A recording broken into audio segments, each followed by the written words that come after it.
riêng on sao hàng lâu trái lấy hút thức thanh nơi chơi từng yên hay ăn quả là ngân hòn người bên ta tiếng khán lúa bao tấm má có dòng kinh hàm ai nhìn thảo bàn on trái lấy không tiếng hư nó lái có trái âm thanh mong tỏ chừng mơ lấy tí lấy thuốc thanh chừng muốn cũng là tạm tốt thì không lại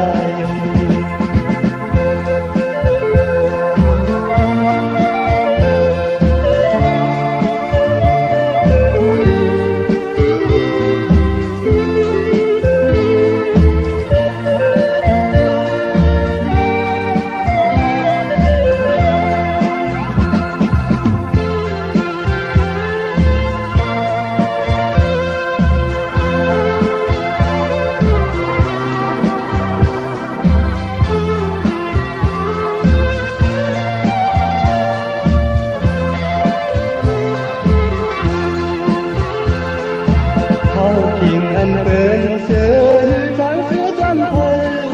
nơi rơi từng mong có yêu con tôi là hư bên nâng tia ấm lấy hành nhưng ngón má tôi không có sao tin riêng on sao hàng lâu trái lấy thuốc thuốc thanh nơi rơi từng yên hay ăn quả nào vẫn còn hư bên tiếng khán lúa mang tấm má có dòng tình in hàng ai nhìn thảo bàn on trái lấy không liên hư nó lái có trái âm thanh mong tỏ tình mơ lấy tí lấy thuốc hốt anh tình mơ cuốn mà bạn có không không lại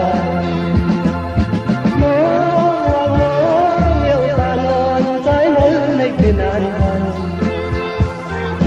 mong yêu ta non trái mơ này bên anh mong yêu ta non trái mơ này bên anh